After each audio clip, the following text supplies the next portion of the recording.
Perfecto. Vamos a entonces apagar la cámara para que no haya problemas con la transmisión de datos. Y vamos a ver entonces esta clase, ¿no es cierto? Presupuesto y adicionales de obra. Bien. Vamos a ver revisión del presupuesto de construcción, preparación de estados de pago, adicionales de obra, incidencias de la calidad en el presupuesto, control de mano de obra y equipos, cuadro de desglose de pago y curva financiera y estimaciones a término. Bien.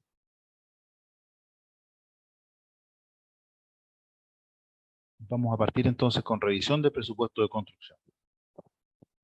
Bueno, nosotros habíamos partido, ¿no es cierto?, que anteriormente vimos que toda licitación es adjudicada por medio de un contrato, el cual fue valorizado en lo que traducimos como el presupuesto de licitación.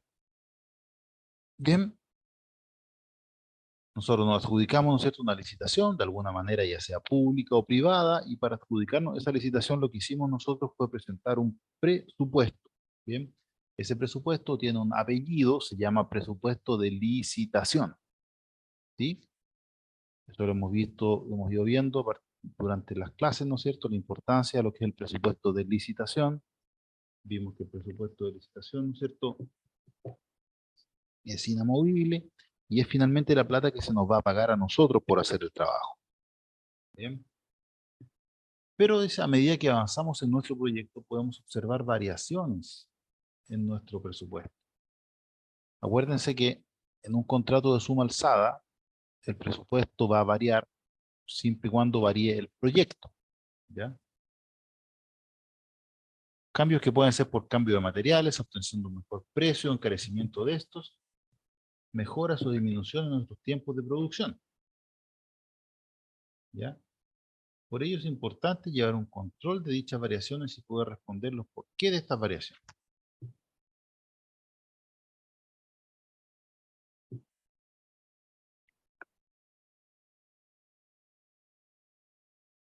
Entonces, aquí estamos pasando a otro concepto que es el que también lo hemos visto en la obra, que es el presupuesto de construcción, el presupuesto de obra. ¿Ya? El presupuesto de licitación es finalmente lo que nos van a pagar, ¿no es cierto? Pero finalmente no es lo que nosotros vamos a terminar gastando en la obra. A medida que vayamos construyendo, ¿no es cierto?, a medida que vayamos ejecutando el proyecto, nos vamos a dar cuenta que lo más probable, ¿no es cierto?, es que los precios varíen respecto a lo que estudiamos en licitación. ¿Ya?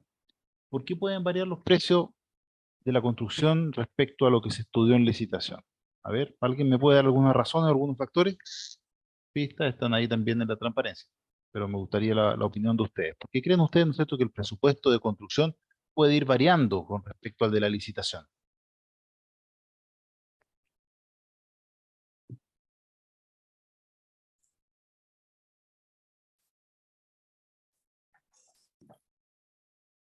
¿Mm? Vuelvo a hacer la pregunta. Ustedes tenemos un presupuesto de licitación, ¿no es cierto?, que finalmente es lo que nosotros le presupuestamos al mandante. Sin embargo, lo que nos cuesta construir ese mismo proyecto, lo más probable es que sea distinto a ese presupuesto de licitación.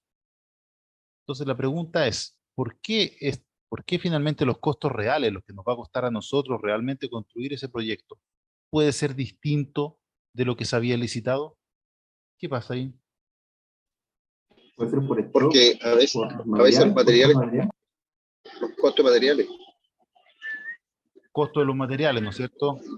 Ya, esa es una los razón. materiales de las máquinas, equipos, todo el cuerpo puede ser más barato, más caro. Exactamente. Ya, esa es una razón, ¿no es cierto? Yo presupuesté con unos materiales de cierto costo, pero resulta que al momento en que lo estoy construyendo, los materiales pueden haber sufrido algún alza o alguna variación, para arriba o para abajo, ¿ya?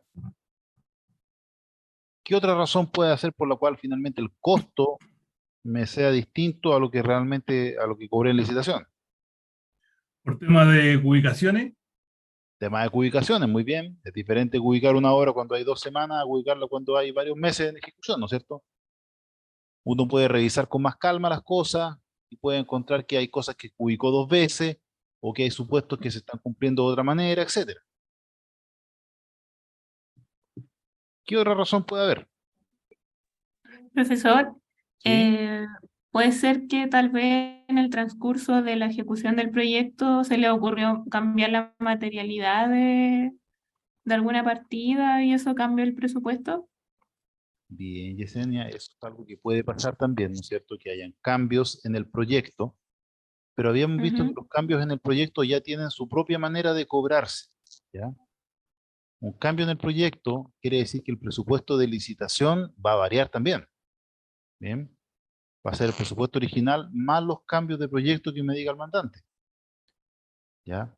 La pregunta va a otra cosa. Suponte que el presupuesto, no, el proyecto no cambia en nada.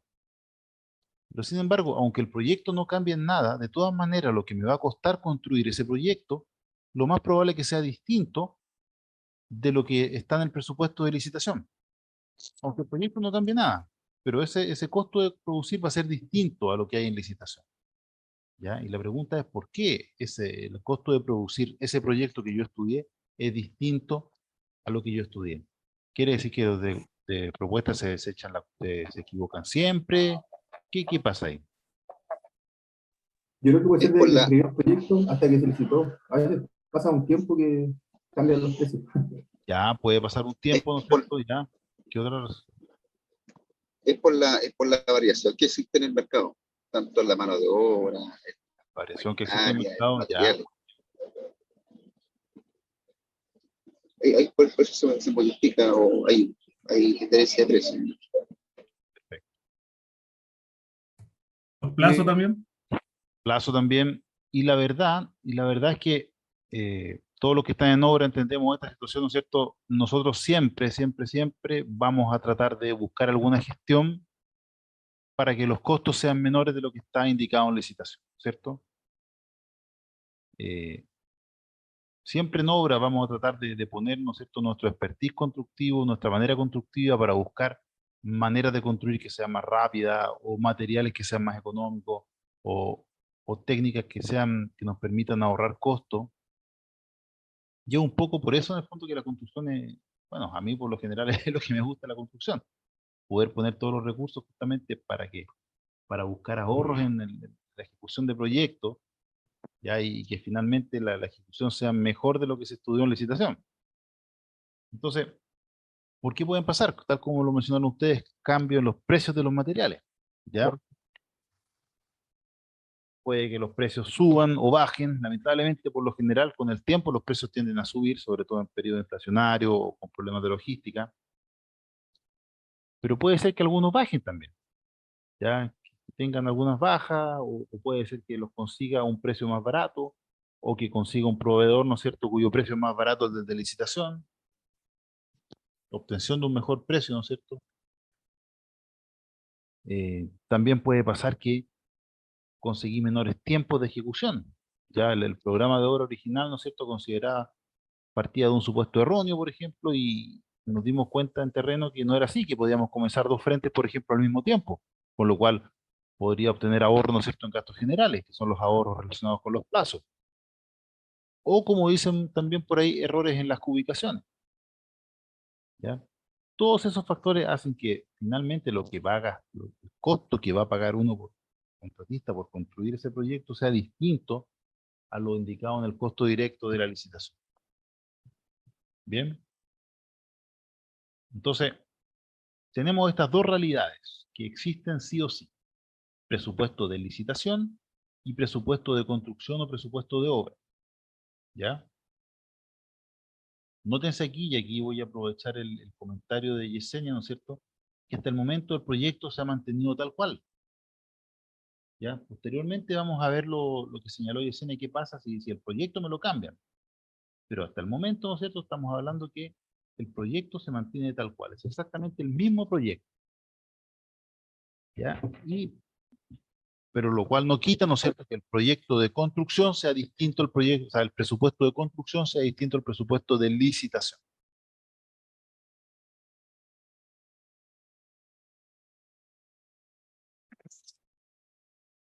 Tenemos entonces algunas variaciones aquí, algún ejemplo de cómo puede ser, ¿no es cierto?, el estudio de licitación de variaciones en los precios. Este estudio siempre se tiene que hacer con respecto al mismo itemizado de obra. Nuevamente, la importancia del itemizado, ¿ya? El itemizado nos permite comparar estas variaciones línea a línea, ¿ya?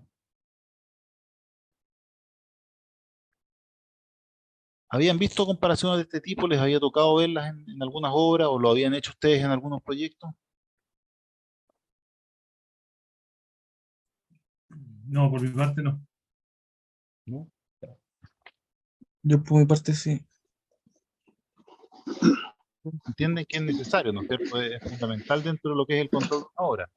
Ahora, ¿a quién le toca hacer estos controles? Por lo general, es a la administración de contratos. La administración de contratos tiene que hacer estos controles, ¿no es cierto? Y por lo general la administración de contratos le entrega a veces estas tareas a la oficina técnica. Ya es algo que nos va a tocar hacer eventualmente. Este análisis de dos presupuestos distintos también tiene otros nombres. Ya muchas veces el presupuesto original o el presupuesto de licitación se conoce como presupuesto de venta, porque es el precio al cual nosotros estamos vendiendo la ejecución del proyecto, la plata que nos van a pagar a nosotros, la venta. Y el presupuesto de obra se conoce como el presupuesto de costo, que es lo que nos cuesta a nosotros a construir este proyecto. Bien. Entonces, este análisis también tiene el nombre de análisis venta-costo. Bien. Analizo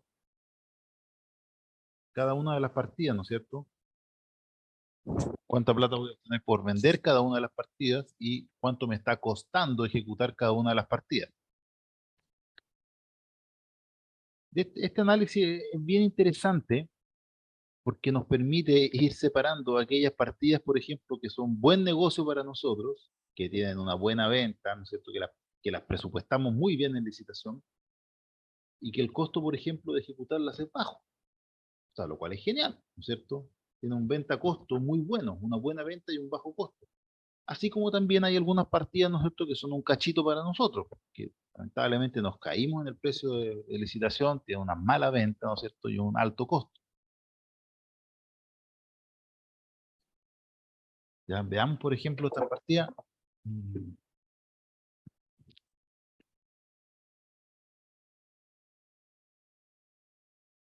Por ejemplo, podemos ver en esta planilla que mm,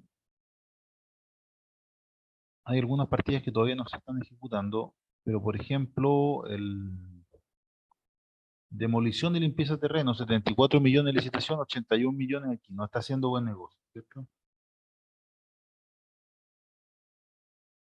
Movimiento de tierra todavía no se ha terminado. Relleno interior-exterior tampoco, que no podemos ver mucho de ese análisis, pero lo importante, ¿no es cierto?, es que lo importante es entender que dentro de todo nuestro presupuesto vamos a tener algunas partidas que van a ser buen negocio y partidas que van a ser mal negocio. Y ese análisis sale justamente del presupuesto de venta versus el presupuesto de licitación versus presupuesto de construcción, o presupuesto de venta versus presupuesto de costo.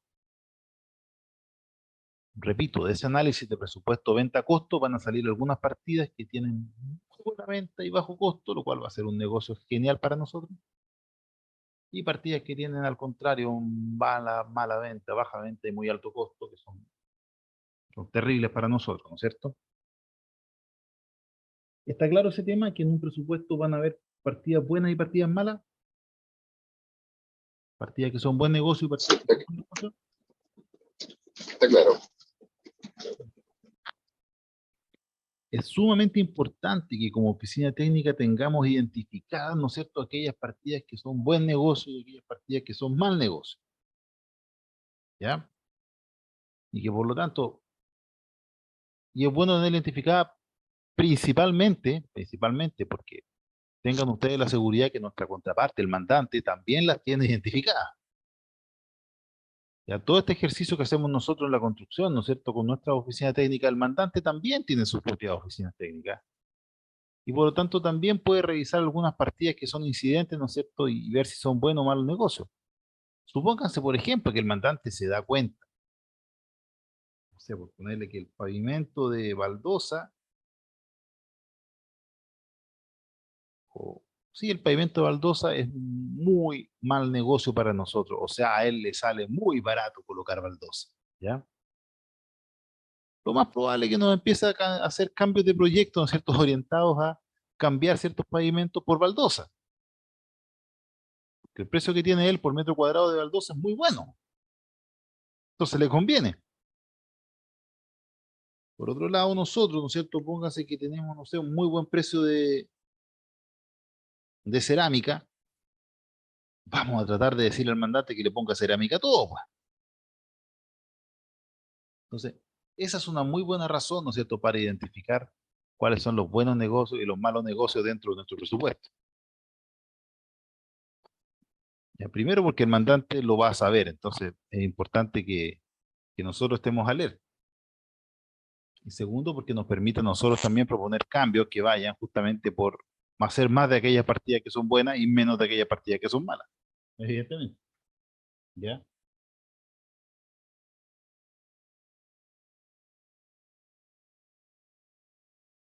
Este control, ¿no es cierto?, se hace llevando materiales, subcontratos y equipo, llevando los controles, ¿no es cierto?, siendo bien ordenado con los costos con los que estamos incurriendo y los costos con los que vamos a incurrir. ¿Ya? ¿Alguna duda hasta ahora? ¿Alguna consulta o comentario?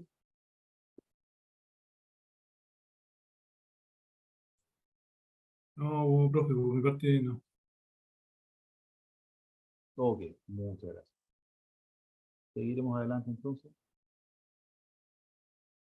Vamos a ver entonces lo que es el estado de pago. ¿Ya? Nosotros vimos en algún momento estado de pago, hace un par de clases, ¿no es cierto?, pero más bien orientado a lo que el estado de pago de un subcontratista nos cobraba a nosotros. ¿Se acuerdan cuando lo vimos? Vimos la hoja de ruta, los documentos que tiene que tener el subcontratista, y finalmente eso se traducía en la aprobación de un estado de pago que nos presentaba el contratista a nosotros, que nosotros se lo aceptábamos, ¿no es cierto?, o no, y que una vez que estaba aprobado, el contratista podía facturar. ¿Recuerdan eso? Sí, me acuerdo. Sí, sí. Sí, ya. Bueno, ahora vamos a ver el estado de pago, pero como si nosotros fuéramos los subcontratistas, ¿no es cierto? Y el mandante nos tuviera que pagar a nosotros. Ya, nosotros siempre vamos a tener el estado de pago, ¿no es cierto?, que le hacemos a, que los subcontratos nos hacen a nosotros, y vamos a tener el estado de pago que nosotros le hacemos a nuestro mandante. Y eso es lo que vamos a ver aquí. Entendemos por estado de pago, ¿no es cierto?, EP, al pago parcializado de nuestro presupuesto en función del avance físico de nuestra obra. Al pago parcializado de nuestro presupuesto, el presupuesto de licitación o el presupuesto de construcción. ¿Cuál de los dos presupuestos se refiere este párrafo? Entendemos por estado de pago al pago parcializado de nuestro presupuesto en función del avance físico de nuestra obra. El avance, el pago parcializado, por los avances. Pero pregunto, ¿el pago parcializado del presupuesto de licitación o el presupuesto de construcción? ¿El de construcción? ¿Sí? O sea, si, si el presupuesto de construcción me está saliendo mucho más caro, ¿me van a pagar todo eso más? No, el estado de pago, el mandante nos va a pagar a nosotros el presupuesto de licitación. ¿Ya? Ese es el precio que el mandante acordó pagarnos por los trabajos. Por lo tanto, sobre ese presupuesto de licitación se van a hacer los estados de pago. ¿Ya? Lo que el análisis interno que haga yo de un presupuesto de construcción, de ver cuánto me está costando cada una de las partidas, cuánto voy a terminar pagando por ejecutar, eso es un tema interno nuestro. Pero finalmente, y de hecho ese presupuesto no se muestra a nadie. Lo que sí nos interesa, ¿no es cierto?, para el estado de pago que nos paga el mandante nos paga de acuerdo al estado de pago de licitación. ¿Ya? Porque ahí es la venta que le estamos haciendo al mandante. El mandante dice, yo por este proyecto te voy a pagar 800 millones de pesos. Y el estado de pago va a ser en función de esos 800 millones. Si a mí me cuesta hacer los 700, si a mí me cuesta hacer los 1000, eso al mandante no le interesa. El mandante le dice, no, yo le pago lo que está en el presupuesto de licitación, los 800. ¿Ya? ¿Está claro eso?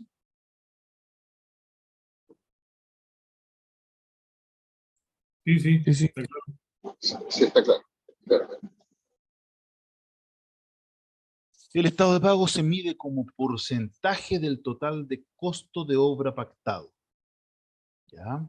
Generalmente es en periodos mensuales o quincenales, lo cual queda indicado en el contrato de obra, y si no está en el contrato de obra, vayan a buscarlo a las bases. Las bases nuevamente me dicen si el estado de pago es mensual o quincenal. ¿Ya? La oficina técnica es la encargada de llevar estas mediciones, pero se apoya en terreno para corroborarlas. Esto es importante, ¿no es cierto? Todos los meses la oficina técnica tiene que consultar a terreno cuánta obra se ha hecho. Bien.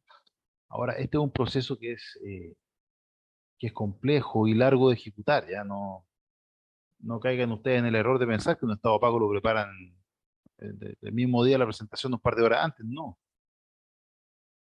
¿Por qué? Porque ustedes a terreno le van a preguntar, por ejemplo, señor jefe de terreno, ¿cuánta pintura hizo? El jefe de terreno no le va a decir, mire, he avanzado el 84% de la partida de pintura. Tampoco le va a decir, mire, he hecho 6.258,7 metros cuadrados de pintura este mes. No. El jefe de terreno le va a decir, mire, pinté esta sala, pinté esta otra sala, pinté el pasillo y pinté este otro recinto también. Eso es lo que le va a decir el jefe de terreno. Entonces, eso usted lo tiene que pasar, ¿no es cierto?, a metros cuadrados. Tiene que tener previamente una planilla en la que sepa que este recinto, este otro y este otro tal, suma cada uno tantos metros cuadrados en total. Entonces, el total de metros cuadrados va a ser esto. Ya tiene que saber eso a priori, ¿no es cierto? Tiene que saber qué porcentaje es eso del total de pintura. ¿Ya? Y aquí les voy a hacer un ejercicio. Supongan que la pintura, ¿no es cierto?, la pintura ustedes que ubicaron, ¿no es cierto? O sea, en el presupuesto de licitación tenemos 100 metros cuadrados de pintura. ¿Bien? 100 metros cuadrados de pintura están en el presupuesto de licitación. Sin embargo, lamentablemente llegamos a hacer la obra y las ubicaciones internas de pintura nos dieron que en realidad no son 100 metros cuadrados, sino que son 200 metros cuadrados. ¿Ya? Una vez que se dieron cuenta de eso, que lloraron lo que tenían que llorar, ¿no es cierto? Que reclamaron, que ya finalmente uno lo tiene asumido, bueno, 200 metros queden. Usted va a preparar el estado de pago que el jefe de terreno le dice que ha hecho cierta cantidad de recintos.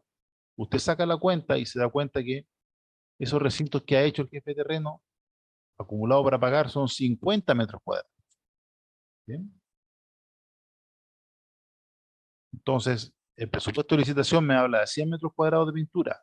Yo conté y me dio que no eran 100, eran 200.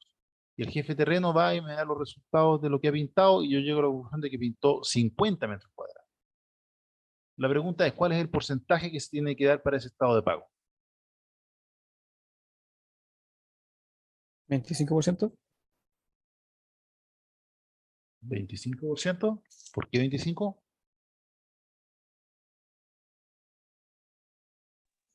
Si la obra se terminó por lo que está indicado, se debiera pagar el 6%, los 100 metros cuadrados. Lo que yo estoy diciendo es que el avance, el jefe de terreno ha hecho un avance parcial. Y el avance acumulado es parcial. El avance parcial son de 50 metros cuadrados.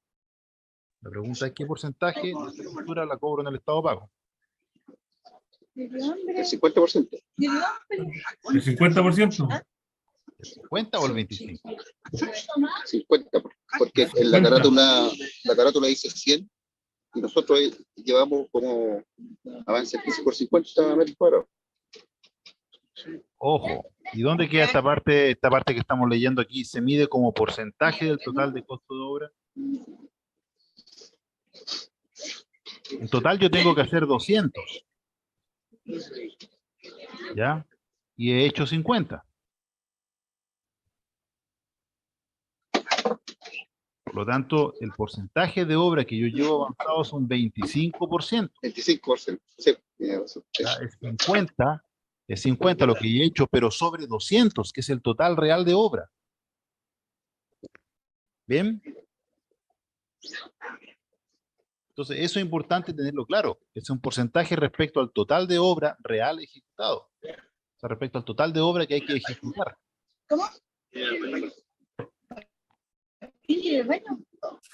Pero, profe, pero ese es el total después que uno se dio cuenta que en vez de 100 habían 200, po. Pero para el cliente siempre van a haber 100, po. A ver, paréntesis, le puse mute a Héctor, que se le quedó el micrófono prendido.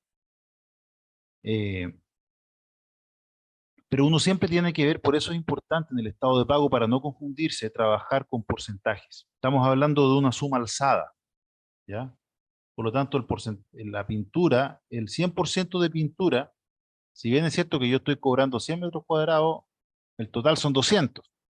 Y es lamentable que sea así, pero claramente fue una mala ubicación de licitación, ¿no es cierto?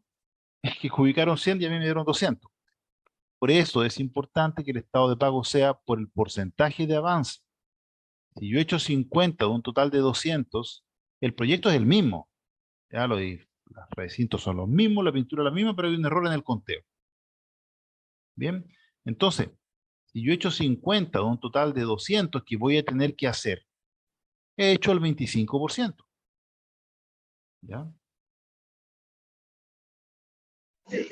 Profesor, pero esa es la, ahí se haría como un aumento de obra.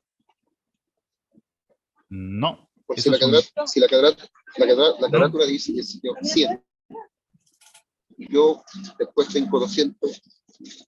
Ya sumarse al contrato, no se puede ya. Vamos a ponerlo en contexto. Ya estamos haciendo un contrato a suma alzada. A suma alzada quiere decir que yo estudié el proyecto, le dije al señor mandante, la cantidad de pintura que le entra aquí son 100 metros cuadrados, ¿no es cierto? Pero después entramos en la construcción, me di cuenta que no era así, que conté mal algunas cosas y que el total de pintura son 200 metros cuadrados. En ese caso, dado que es un contrato a suma alzada y el proyecto no ha sufrido modificaciones, esa diferencia negativa me la tengo que comer yo. ¿Ya? La tengo que asumir nomás como pérdida. Eso es lo que pasa en la suma alzada. Si yo me equivoqué en ubicar en licitación y presupuesté menos, lamentablemente tengo que asumir esa pérdida. Y por mucho que haya hecho 50 metros cuadrados, resulta que todavía me quedan por hacer 150 más.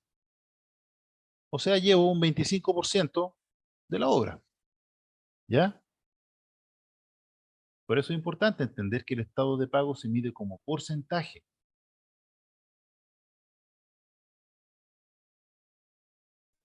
Ahora, Profe, pero sí, lo escucho. pero en realidad es un tema bien relevante porque, así como usted lo dice, es como debe hacerse, como tiene que llevarse a una oficina técnica, pero en el momento, si eso no se ha hecho, la ubicación, lo más seguro que el encargado de la oficina técnica cobre el 50% de la partida que tiene contratada. Si no está en la ubicación, me refiero yo, si no ha llegado realmente la ubicación que él tiene en la obra. Bueno, le voy a poner un ejemplo para que vea que esto es real, ¿ya? Me tocó a mí participar, ¿no es cierto?, en la construcción de un proyecto que tenía un techo de madera. Ya, el techo de madera era un techo que tenía un desarrollo un tanto raro porque era una galería, ¿no es cierto?, arcada, que tenía un paramento vertical y tenía las aguas interiores de esta galería con techo de madera y tenía un retorno que también era vertical, que era un retorno bastante importante.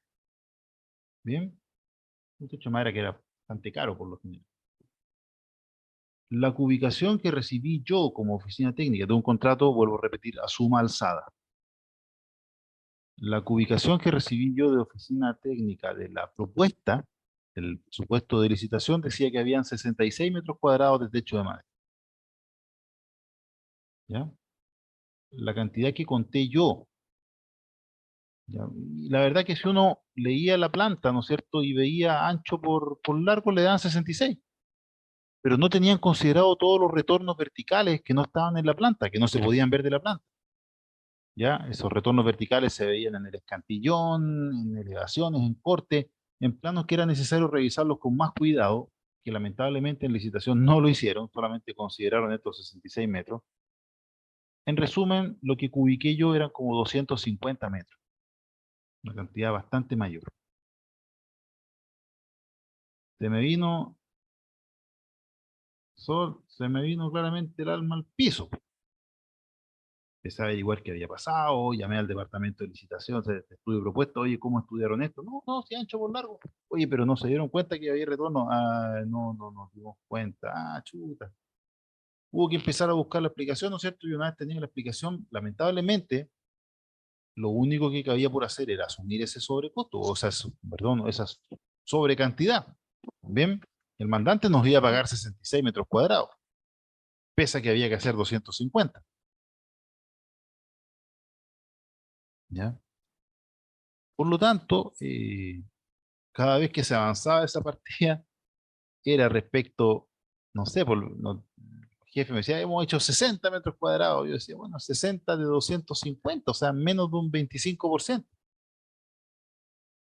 Y así finalmente, hasta que completamos, ¿no es cierto?, los 250 metros que el mandante pagó el 100% de esa partida, que eran 66. O sea, pues yo llevaba 125 metros cuadrados y el mandante decía, bueno, te voy a pagar 33. Porque 125 es la mitad de 250 y 33 es la mitad de 66. Entonces, te voy a pagar el 50% de avance de esa partida. Y así fue, ¿no es cierto?, con ese famoso techito de madera que sucedió. ¿Ya? Y así como pasa con el techo de madera, pasa con muchas otras partidas.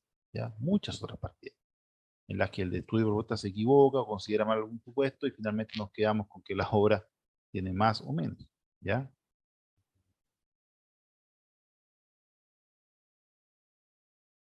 Y eso pasa en los proyectos de suma alzada. Pasa bastante seguido. ¿Les ha pasado a ustedes? ¿Se han encontrado con estas diferencias en algunos casos?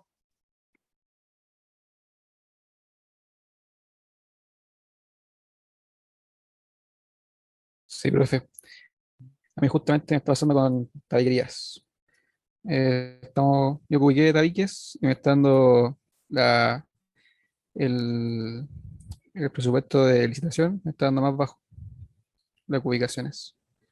Sí, ahí estamos haciendo RDI, viendo qué pasó. Estamos contactando con el que ubicó en la propuesta. Me imagino, eso es lo que hay que hacer, por contactar a ver a veces puede que el que haya ubicado en propuesta haya ubicado sin considerar rasgo lleno, ¿ya? Cuando se ubica rasgo lleno, ¿no es cierto? Se ubica pasando por arriba de las ventanas, pasando por arriba de las puertas. El que ubicó no ubicó a rasgo lleno, claro, ahí está el problema. Ahí pueden generarse diferencias.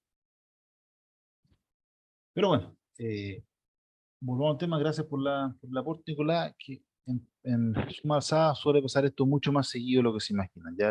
De hecho, para mí fue un ejemplo dramático, pero suele pasar.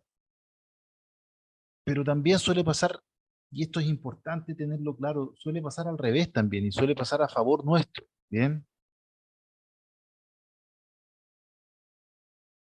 Y en ese sentido es importante también tener muy claro este concepto para poder defenderlo bien, ¿ya? También nos pasó en esa misma obra, ¿no es cierto?, que había una partida que eran barreras de control de acceso. Las barreras de control de acceso que había que instalar finalmente eran dos, y en el presupuesto de licitación eran cuatro, ¿bien? Entonces, cuando instalamos nuestras dos barreras de acceso, ¿no es cierto?, y llegamos a cobrarle al inspector, el inspector nos dijo, bueno, pero o sea, llegamos a cobrarle el 100% de las barreras. Y el mandante dijo, oye, pero yo veo dos barreras instaladas y son cuatro. Sí, le dijimos nosotros, pero está instalado el 100% de la partida. Se instalaron dos barreras de dos, o sea, el 100%. El mandante no, que insistía que no, que eran cuatro, que yo pagué cuatro, que tienen que estar las cuatro, etcétera. Entonces hubo que sentarse con él con calma, ¿no es cierto? Y recordarle, oiga, el proyecto de barreras no ha cambiado.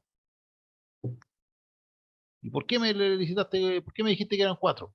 Porque yo en algún momento conté cuatro, pero me equivoqué porque las consideré doble, hubo algún error de diseño. O sea, no hubo algún error de la ubicación, pero me equivoqué a favor mío. Pero al final es que dos y son cuatro, todo mucho sacarlo, ¿no es cierto?, de ese bloqueo. Finalmente, el argumento que nos sirvió, que es un argumento que se los dejo a ustedes, decirle, Decirle al señor mandante, ¿cuántas barreras faltan por instalar? Ninguna, están todas las barreras instaladas. Lo que son dos. No, ¿cuántas barreras faltan por instalar? Cero. Ya, pues entonces si falta cero, quiero decir que llevo al avance del 100% de la partida. Si el saldo que tengo por instalar es cero, quiere decir que yo he hecho toda esta partida de la licitación. Por lo tanto, me la tiene que pagar a su 100%. Entonces, muchas veces este argumento, si bien nos favorece, o sea, si bien nos perjudica, hay otras en las que nos favorece. Y es muy importante tener claro el concepto para poder explicárselo, ¿no es cierto?, a la gente a la que lo perjudica, que es el mandante. ¿Ya? Finalmente el mandante entendió que al ser una partida que estaba valorizada esto, también era responsabilidad de él revisar nuestro presupuesto al momento de la licitación, que si él durante la licitación, ¿no es cierto?, nos hubiera dicho, oiga, ustedes ubicaron 4 barreras, son 2, bájenme un poquito esto, lo habríamos hecho, pero dado que ya estaba adjudicado el presupuesto, ¿no es cierto?, que nosotros también habíamos tenido errores, como el error del techo de madera, por ejemplo, el mandante entendió que este tema finalmente hay cosas que favorecen y no cosas que perjudican, y en ese caso hay que pagar lo que correspondía, ¿ya? Y de hecho, tanto así que Contraloría lo entiende así también, o sea, Contraloría no le va a hacer un sumario al inspector porque son 2 barreras y son 4, no. Contraloría entiende que el 100% de la partida se tiene que pagar el 100%. ¿Bien? ¿Alguna duda respecto a este tema del estado de pago?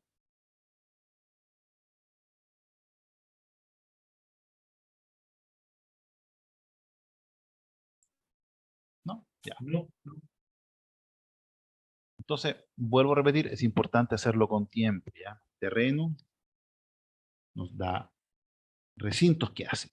Nosotros tenemos que hacer 2 ejercicios, pasar esos recintos a metros cuadrados, calcular esos metros cuadrados, qué porcentaje son de la cantidad real de obra que ejecutar, y ese porcentaje pasarlo al estado de pago como porcentaje de cobro.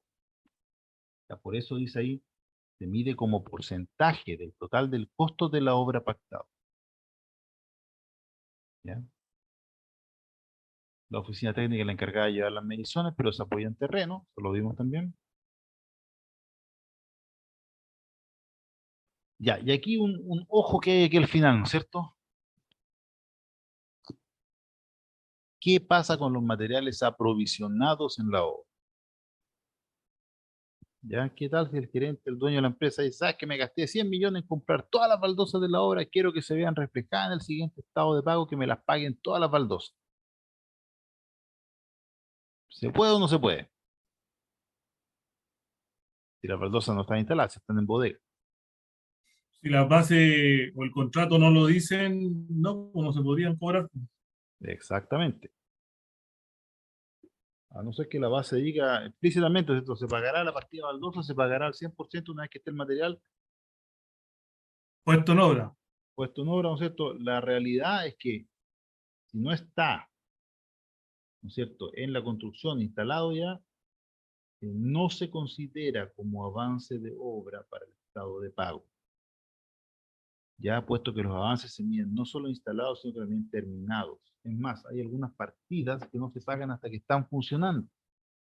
Por ejemplo, el famoso grupo electrógeno. El grupo electrógeno no se paga hasta que esté funcionando, pero para que esté funcionando necesitamos tener todo el sistema funcionando con energía limpia para poder hacer una prueba y ver si los TTA se sirven y todo. Entonces, eh, ojo, ojo, que muchas veces no solamente se necesita que el material esté puesto en la obra, sino que también esté funcionando y con pruebas, ¿ya?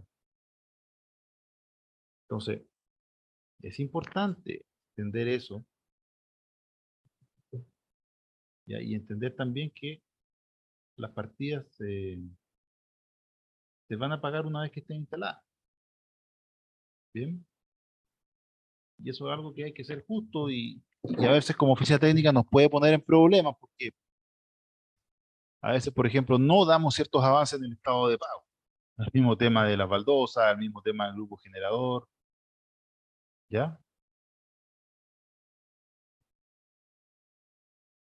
Entonces, eh, es muy importante, ¿no es cierto?, tener bien claro ese concepto respecto a los materiales aprovisionados en la obra que no se pueden cobrar, ¿ya? Y tenerlo claro para explicarlo. Bien. Ahora, ¿qué es lo que hace uno como oficina técnica? Por lo general, uno siempre trata de tirarse con el tejo pasado, ¿no es cierto? Agregar un poquito de baldosa, cobrarle un porcentaje al grupo electrógeno, pero tengamos claro que esas gestiones de cobro, si el inspector hace bien su trabajo, van a quedar en cero. ¿Ya? Y la defensa de esas gestiones no va a ser una defensa técnica, sino va a ser más bien una defensa de carácter de gestión de casi como de política a veces. ¿Ya? O sea, me pasaba mucho a mí, de hecho, con el famoso grupo electrógeno. ¿No? El grupo electrógeno me costaba cobrarlo, ¿no es cierto? Costaba cobrarlo, pero lo damos a cobro religiosamente en todos los estados de pago. Yo sabía que por base, o sea, yo sabía que estrictamente hablando no lo podíamos cobrar porque no estaba listo. Estaba instalado, estaba con petróleo, pero faltaba la prueba final. Habíamos hecho los protocolos de funcionamiento interno, podíamos ver ciertas cosas que sí funcionaban, pero faltaba el funcionamiento final. Y el avance de ese grupo electrógeno era cero, cero, cero. Pero la instrucción de los gerentes era siempre darlo cobro porcentaje, un 80%, un 90%. ¿Ya? ¿Por qué? Porque todos los meses ellos hacían gestión con el inspector, ¿no es cierto? Oye, págame esto, págame esto, págame esto. No puedo, no puedo, no puedo, ya, ¿y qué se necesita para que se pueda? No, mira, conversar con Contraloría, no, pero mira, tengo. Entonces, a nivel de gerencia se hacen a veces, ¿ya? Mira, tengo Contraloría, falló en 4 casos a favor del pago de equipo electrógeno. Entonces, señor inspector, no me puede decir que la Contraloría lo está deteniendo. ¿Por qué no me lo paga? No, es que... Y ahí en el fondo se van derribando con argumentos todas esas cosas, pero requieren tiempo, ¿ya? Y requieren demostrar que se están dando cobros. Es importante como oficina técnica tener claro que no es que los paguen porque usted los declara. No va a ser así, ¿ya? ¿Una duda, pregunta?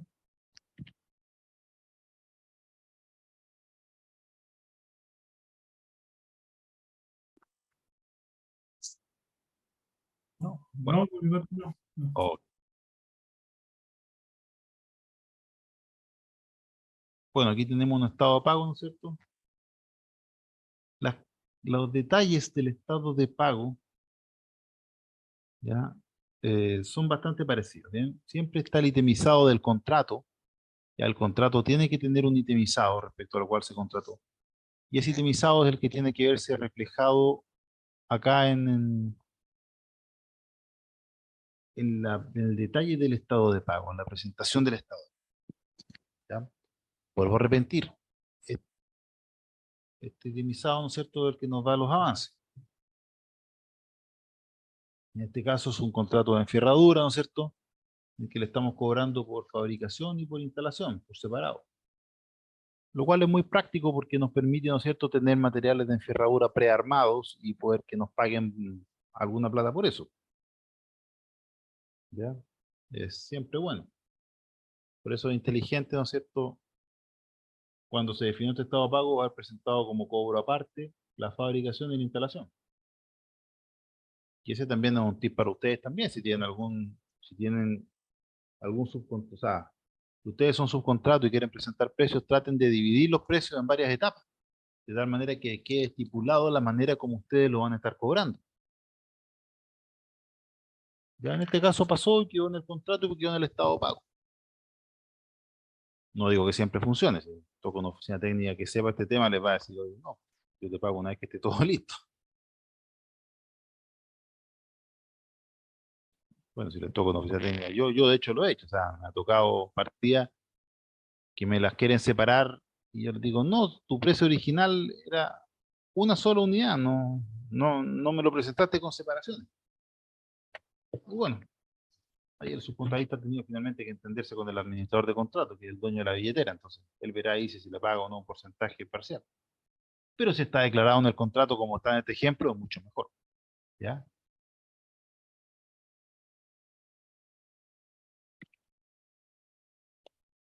Entonces, lo primero que tener en cuenta es lo que está aquí en rojo, que es el monto y la información del contrato. Ya aquí me está diciendo que el contrato total son 253.000 kilos, que en total suma 63.615.000. ¿Ya?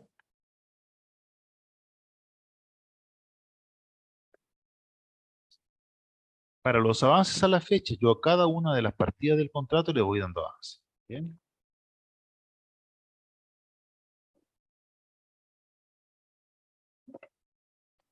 Entonces los avances a la fecha me dan por kilo, por porcentaje, y me dan total a la fecha. ¿Ya? 13.256.000 a pago. Esto que sale aquí, ya avance a la fecha, total a la fecha y avance anterior. O sea, avance a la fecha y total a la fecha. Siempre, y eso es importante tenerlo claro, siempre son mediciones a origen. ¿Qué quiere decir mediciones a origen? ¿Alguien sabe? No. Las mediciones de origen se le llama las mediciones acumuladas de obra, ¿ya? Acumuladas. Entonces, todos los meses hay que hacer el ejercicio de tomar la medición acumulada. ¿Ya? En este caso, el fierro se mide también de manera acumulada, ¿ya? ¿Qué quiere decir acumulada? A ver, veamos más bien un ejemplo de lo que no es acumulado. Por ejemplo, una medición no acumulada, es decir, bueno, ¿cuántos fierros hizo este mes? 1.000 kilos. Ya, ¿cuánto había el mes pasado? 2.000. Ah, el acumulado ahora es 3.000. De esa manera no se miden cantidades acumuladas. Usted está midiendo todos los meses y está sumando lo que yo lleva. Y lo que ya lleva anteriormente, ¿no es cierto?, es algo sagrado, inamovible según usted. Y eso está mal. ¿Ya? Ese concepto, ¿no es cierto?, de, ¿cuánto hizo este mes? Ya, se lo sumo a lo anterior y eso me da el total. Eso no es medir acumulado. Eso es un falso acumulado. Usted tiene que medir todas las obras hechas. ¿Por qué? Que bien puede pasar que el mes anterior, ¿no es cierto?, se haya equivocado. Ya se haya equivocado y haya considerado más o haya considerado menos. Entonces, si usted vuelve a medir, ¿no es cierto?, todo lo que está hecho, ahí sí tiene una correcta medición a origen, ¿ya? O medida acumulada de trabajo. Bien, hasta la fecha entonces, el estado de pago tiene el avance acumulado, el avance anterior, y del acumulado menos el anterior sale el avance presente. Bien. Es en ese orden, acumulado menos anterior igual a avance presente. Ya, no es, ¿no es cierto? Busco un avance presente cualquiera, cual sumado con el anterior me dé el acumulado. No.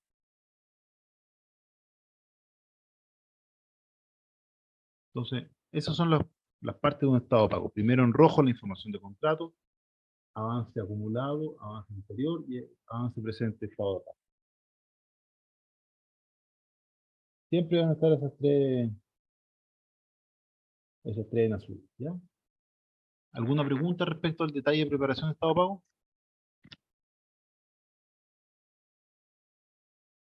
Sí, profe, perdí porque dice que primero que, bueno, lo que entendí yo que no debería sumarse la después.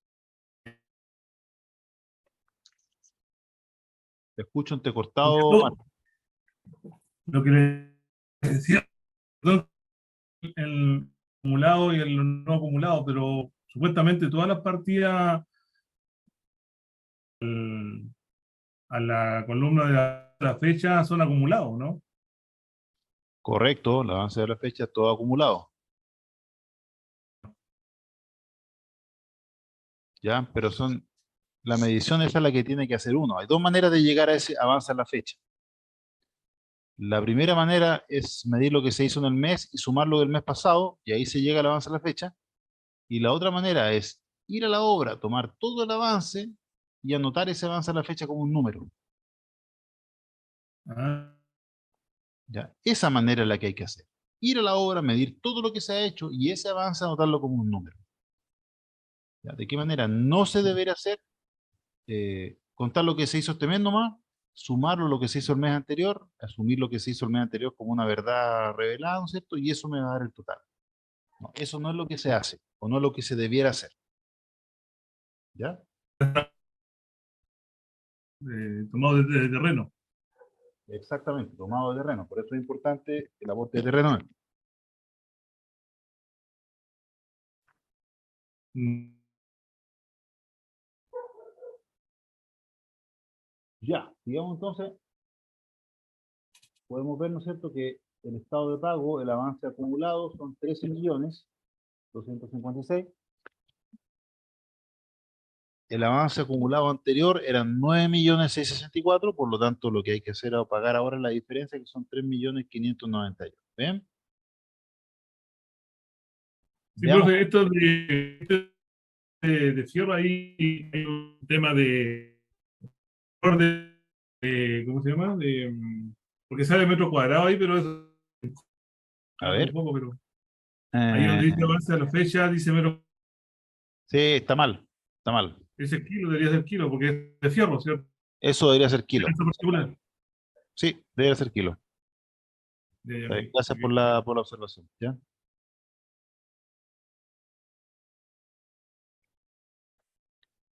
Entonces, la carátula del estado de pago tiene que tener la siguiente información. ¿Ya? Primero, la información del contrato. La constructora Softman, ¿no es cierto?, tiene un contrato por 63.615.750. Valor neto. ¿Ya? ¿Dónde lo podemos ver acá? Acá, 63.615.750. La parte roja, ¿sí? Esa parte roja es la que se nos refleja acá. 63.615.750. Después, visto bueno profesional de obra, bueno, se confirma, importante, formulación del cobro. Finalmente, los avances en esta carátula de estado de pago ya no se llevan como kilos, sino que se llevan como plata. Entonces se pregunta, ¿cuánto ha avanzado la fecha? 13.256.000. ¿Dónde está esa información aquí? Acá, ¿no es cierto? 13.256.000 es lo que lleva el avance a la fecha. ¿Cuál era el avance del estado de pago anterior? 9.664.000. 9.664.000, ¿sí? Entonces, el mes siguiente a este estado de pago, ¿bien? El avance anterior va a ser los 13.256.000. ¿Entiende? ¿Entiende cómo se avanza la fecha? O en el siguiente mes va pasando al avance del mes anterior.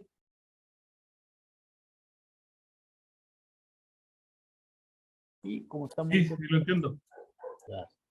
Y como estamos, ¿no es cierto?, en el avance presente, el avance presente son los 3.591.938, que era lo que nos había dado, ¿no es cierto?, acá, 3.591.938. Ese es el avance mensual, ¿bien? Claro, y del avance presente se saca el 5% de retención. El 5% se saca del avance presente, justamente. Ok, ok, gracias.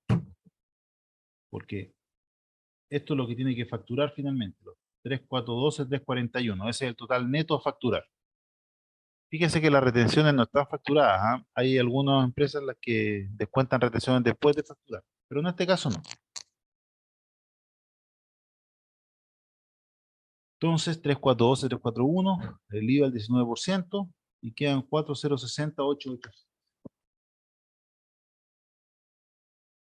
Esto es lo que tiene que facturar el subcontrato. ¿Ya? ¿Está claro?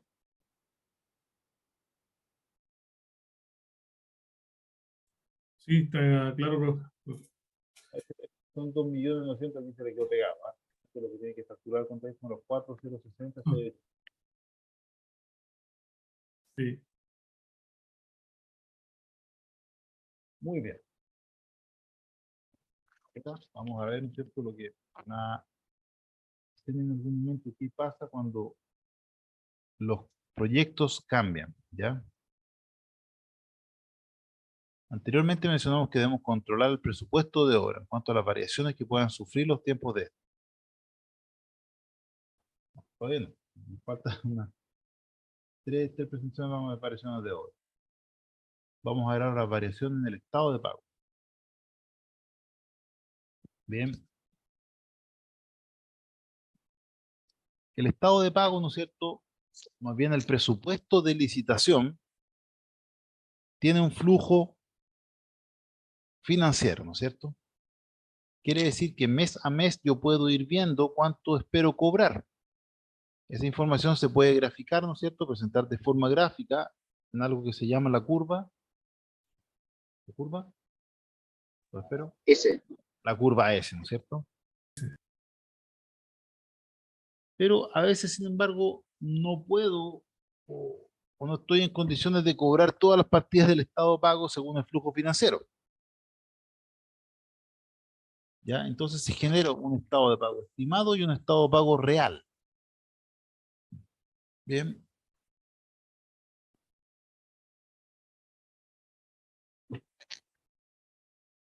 El estado de pago real va a ser según los avances reales de obra.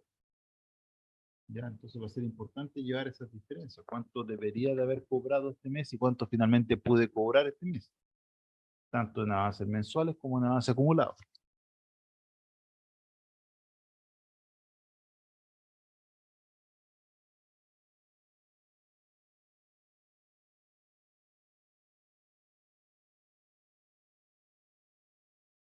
¿Alguna duda o consulta?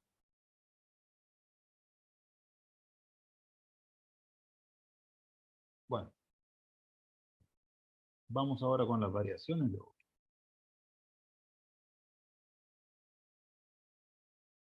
Las variaciones de obra se producen durante la ejecución de las obras, por ejemplo, por causas técnicas imprevistas, nuevas necesidades o defectos en el proyecto. Ahora sí que entramos derechamente en el caso de qué pasa si el proyecto es el que cambia, ¿ya? Yo contraté, no sé, ejecutar un supermercado y ahora resulta que me están pidiendo un supermercado de mayor superficie. O yo calculé presupuesté una cierta materialidad, ¿no es cierto?, de baldosa y ahora me la están cambiando cerámica. O calculé un tipo de pintura y me están cambiando el tipo de pintura a otro. Esas cosas se llaman modificaciones de proyecto y es muy importante entenderlas en el contexto de lo que es la suma alzada. En la suma alzada, ¿no es cierto?, yo presupuesto un trabajo, costo y plazo, ¿ya? Y ese trabajo es el que tengo que ejecutar. Bien. Y si me cambia el proyecto, tiene que cambiar el presupuesto de licitación.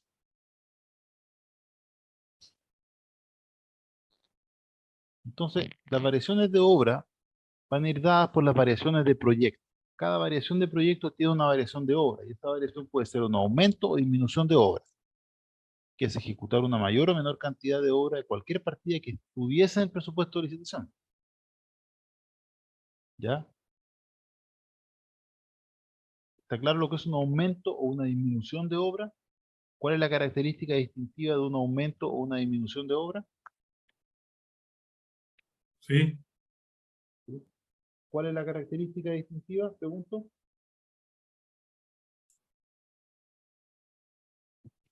Más plata, pues, o menos plata, menos plazo. Ya, O sea, no, menos plazo no. Menos plazo no. ya, pero aquí yo me refiero a aumentos o disminuciones de obra. Nosotros las modificaciones de un proyecto en costo pueden ser evaluadas en torno a entran en tres categorías distintas. La primera categoría, aumento de obra; la segunda categoría, disminución de obra; y la tercera categoría, obras extraordinarias. ¿Ya? Esas tres categorías son las que reflejan, ¿no es cierto?, el impacto de un cambio de proyecto en una suma alzada. Entonces, si el mandante nos dice, ¿sabe que le voy a cambiar el pavimento de baldosa a cerámica? Yo le tengo que decir, bueno, señor mandante, pero eso le va a traer aparejado un presupuesto, ¿no es cierto?, que puede ser o de aumento de obra, o de disminución de obra, o de obras extraordinarias. Y el mandante me va a quedar mirando y me va a decir, bueno, ¿cuál es la diferencia entre un aumento y una obra extraordinaria? Y le pregunto a ustedes,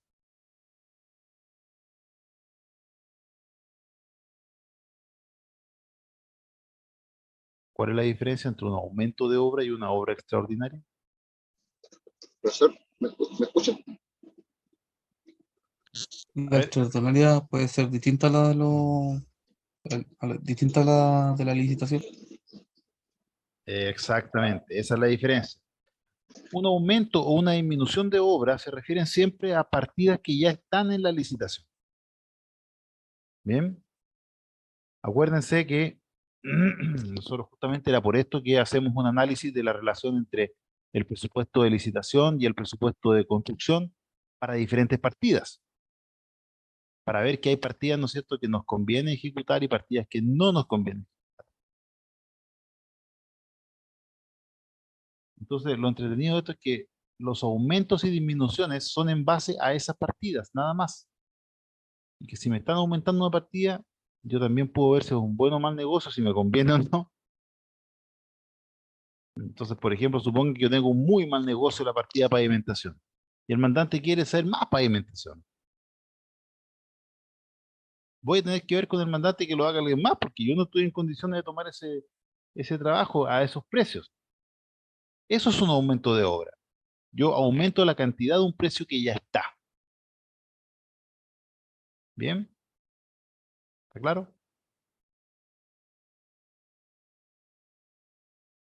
Vuelvo a repetir. Para un aumento de obra, ¿no es cierto? Yo aumento la cantidad de una partida que ya existe en el itemizado, que ya está. Para la disminución de obra lo mismo, disminuyo una obra que ya existe en el itemizado, ya está, ya es parte del contrato, ya tiene un precio asignado a la cantidad de esa obra. ¿Sí? ¿Está claro lo que es aumento y disminución? Sí, está claro. Sí, profe, está claro.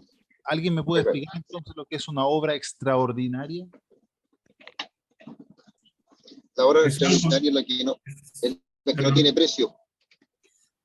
Y hay que hacer un precio unitario por la obra que se ejecuta. Exactamente.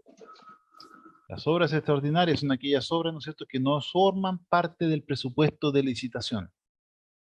Si yo en mi presupuesto de licitación, por ejemplo, tengo pavimento de baldosa y pavimento porcelanato, y el mandante me pide una sección con pavimento de madera, esa es una obra extraordinaria, porque el presupuesto original no contempla pavimentos de madera y no, ¿ya? O sea, no contempla pavimentos de madera. Entonces es necesario presentarlo como un precio nuevo, ¿ya? Precio nuevo. Entonces, adicionales o extras de obra son partidas que se incorporan que son de diferente característica al proyecto original. No estaban originalmente. ¿Qué creen ustedes que será mejor? Cobrarle al mandante un aumento de obra o una obra extraordinaria. Una obra extraordinaria. ¿Sí? ¿Por qué? Porque podría tener un mejor precio. Exactamente. ¿Ah? Exactamente. El hecho de que sea una obra extraordinaria nos permite a nosotros preparar un precio unitario con precios actualizados. De partida con precios actualizados. En estos tiempos de inflación, ¿no es cierto? Y de incertidumbre de precios, ya es bastante. Bien, entonces, está esa posibilidad. Está esa posibilidad de cobrar este precio, ¿no es cierto? Con precios actualizados, con insumos actualizados, con mano de obra actualizada. Entonces, es una buena posibilidad. Eh, de hecho, si ustedes le piden un aumento de obra de un precio que es malo, ya siempre está la posibilidad de poder presentarlo como un precio extraordinario. Ya nosotros en un proyecto que hicimos logramos justamente defender eso, que nos tocó, por ejemplo, muchas modificaciones de obra que involucraban partidas que ya se habían terminado al 100%. Entonces nosotros decíamos al mandante, oiga, pero compré, o sea, yo le ofrecí un precio de tabique, por ejemplo, habían en el entendido que iba a comprar, ¿no es cierto?, cientos de planchas, miles de montantes, y ahora usted me está pidiendo un trabajo de 2 planchas y 3 montantes. O sea, yo no le puedo cobrar al precio original, que tengo que comprar 2 planchas y 3 montantes a precio distinto claramente y de una partida que yo ya hice toda mi compra para el proyecto. Entonces, que yo tenga que pasar de nuevo por un proceso de compra para estas cantidades tan pequeñas, no voy a obtener los mismos precios, evidentemente. Por lo tanto, no se configura aquí un aumento de obra, le decíamos, sino que se configura una obra extraordinaria.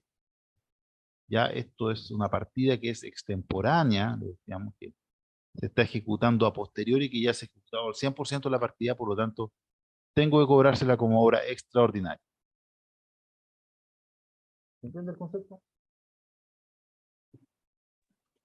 Profesor, pero a esa obra que, por ejemplo, hicieron ustedes, ¿le cambiaron nombre? Por ejemplo, si era hacer un tabique TS01, que ya era parte de la licitación, le poníamos tabique TS01 extemporáneo.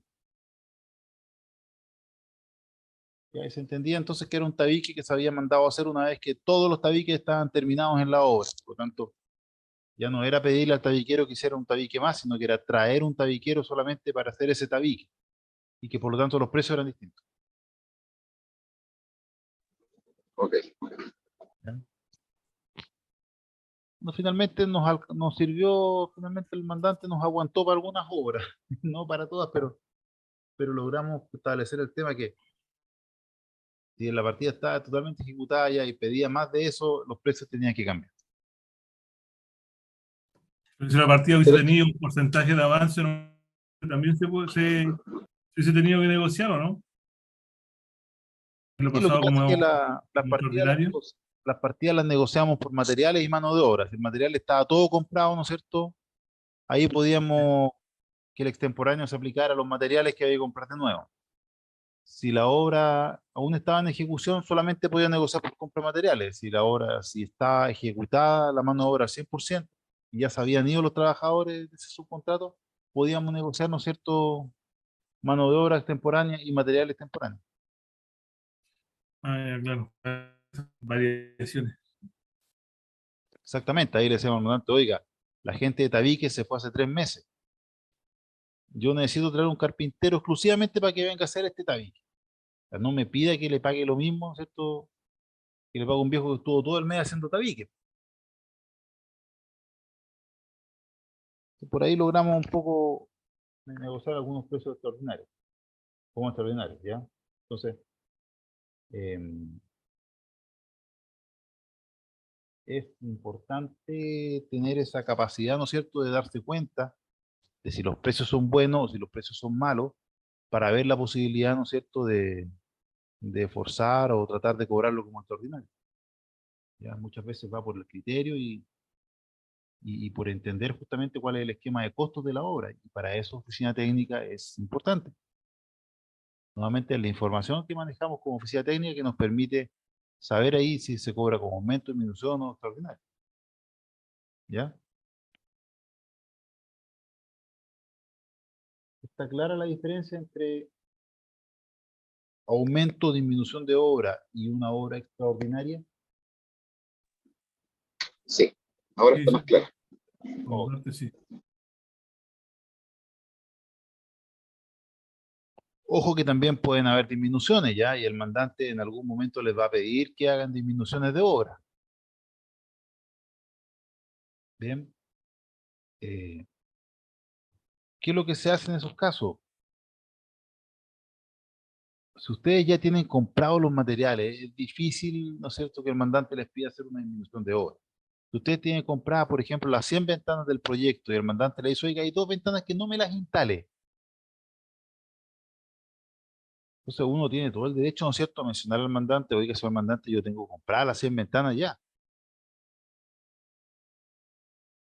Pero también es probable que el mandante le diga, bueno, no me descuénteme, o sea, no me descuente el material de las ventanas, pero las ventanas me las deja en mi bodega. Y eso es lo que se hace, ¿ah? Me ha tocado muchas veces, ¿no es cierto?, que pedían disminuir una puerta. Ya, disminúyeme la puerta, no puedo, está comprada. Ya, entonces déjemela en la bodega. Había que ir y dejarle la puerta en la bodega al mandante. Ya, esta puerta corresponde a la nota de cambio número 66, ¿no es cierto?, disminución de puerta, pero no se la disminuí porque la tenía comprada y aquí está el material para usted.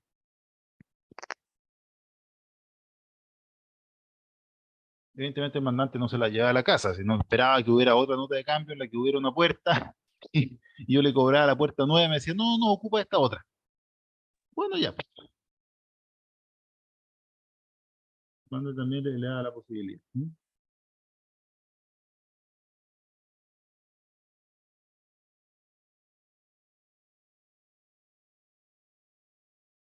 Entonces, ojo con las disminuciones que también se pueden de alguna manera ver si el tema no está comprado, o sea, si el tema ya está comprado, evidentemente que no es un menoscabo o un perjuicio para la constructora o para el contratista, ¿no es cierto?, disminuir toda la partida. Y son cosas que en el fondo se pueden conversar con el mandante, ¿ya? Y que las cosas no son blancas o negras. Bueno, todas estas variaciones, ¿no es cierto?, serán presentadas a las ITO, o sea, a la Inspección Técnica de Obra, en un documento que llamaremos nota de cambio. ¿Cuál es el resumen de los aumentos, disminuciones y obras extraordinarias en las que hemos incurrido para llevar a cabo la operación de obra? ¿Bien?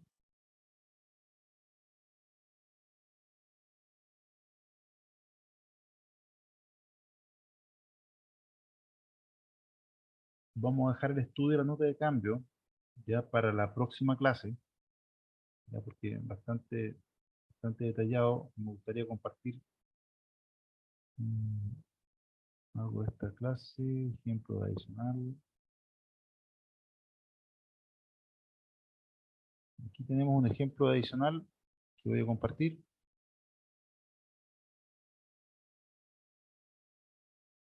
Mm,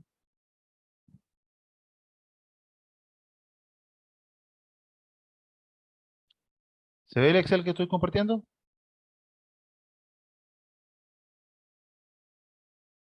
Sí, profe. ¿Se ve bien ahí?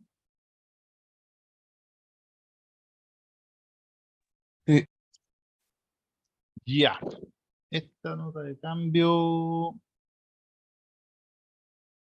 me parece conocida, así que vamos a explicarla muy brevemente. Ya esto es un hospital, ¿no es cierto?, que está cambiando el espesor de un tabique. Entonces, ¿de dónde se origina esta nota de cambio que tiene el número 18? Y nuevamente es un correlativo que se lo asigna a usted o el control de documentos. Se presentó en enero del 2019 y los antecedentes, ¿no es cierto?, son el ordinario 142 y la ficha PT 12. La ficha PT es un documento interno que tiene el mandante para decir, oiga, estúdieme, valoríceme esto, presupuésteme esto. ¿Ya? Entonces se describe el trabajo debido a que los botagua clínicos solamente descargan a muro, ¿no es cierto? Y la descarga tiene un diámetro superior al espesor del tabique. Se solicita reemplazar el perfil canal de 150, manteniendo este esquema en los recintos indicados en la PT12. ¿Ya?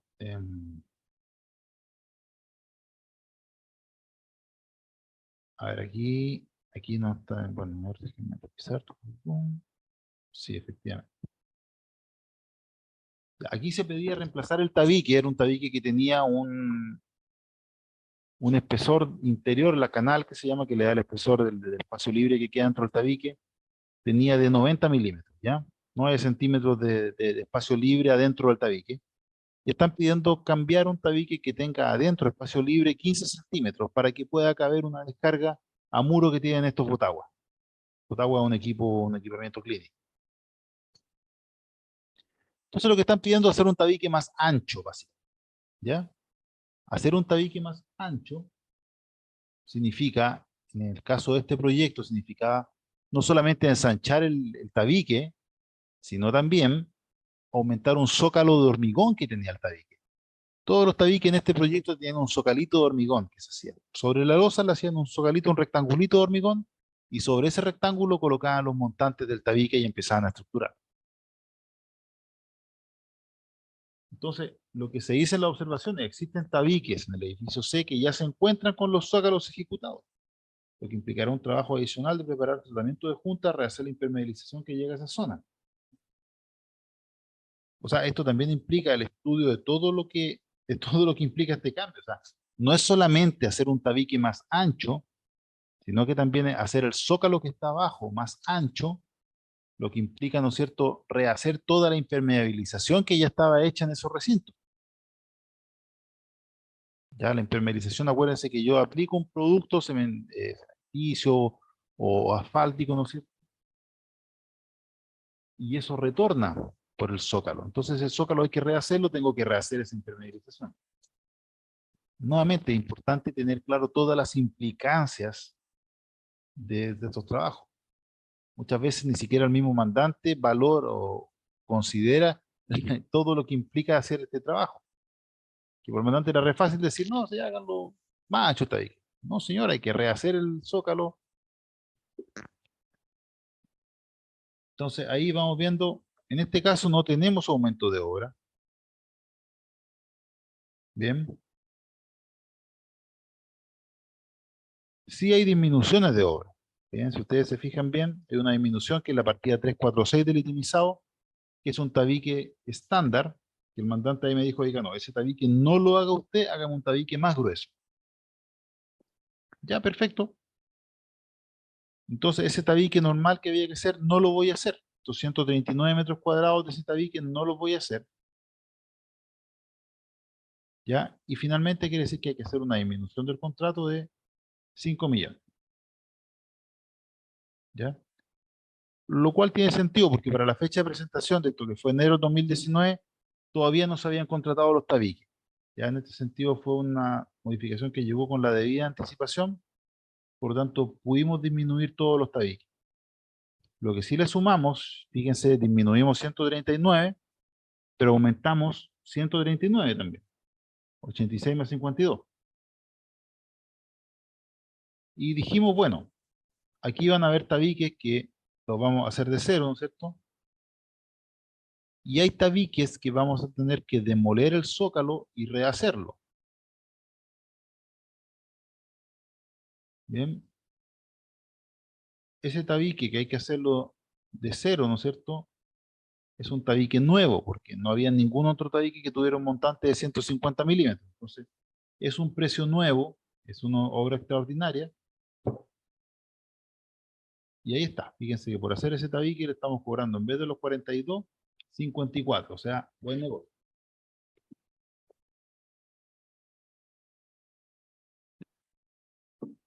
Y además hay otro precio, que es hacer el tabique y además rehacer el zócalo.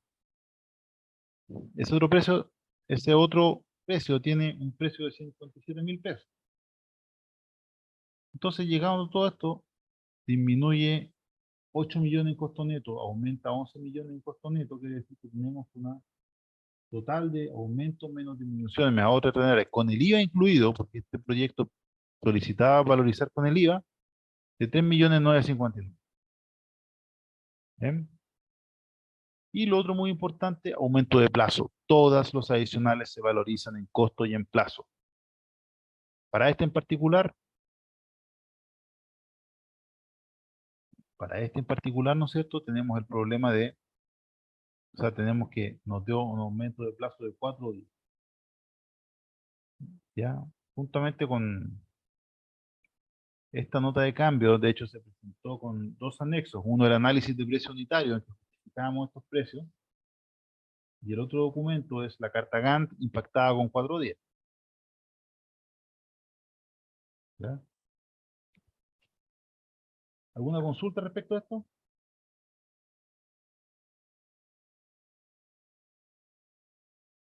¿No?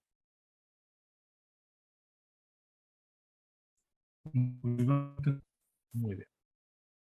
Vamos a terminar la clase entonces del día de hoy con pasando lista. Bien, les voy a pedir que a medida que los vaya mencionando, enciendan el micrófono y digan presente.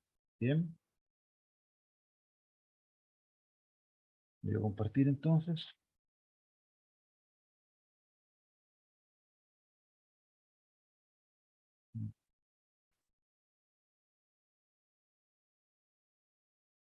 Ahí está. Jan Álvarez.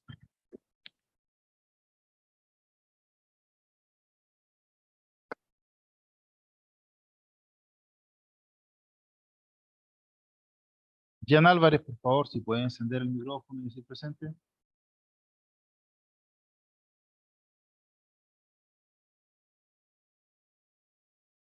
Bueno. Mauricio Ramos. Presente. Gracias, Mauricio. Víctor Toro. Presente. Gracias, Víctor. Marco Pérez. Presente, profe. Gracias, Marco. Chiro Avelar. Presente. Gracias. Nicolás Artiga. Presente. Gracias, Nicolás. Yesenia Álvarez. Presente. Gracias, Yesenia. Pablo Binfa. Pablo, ya. Víctor Santis.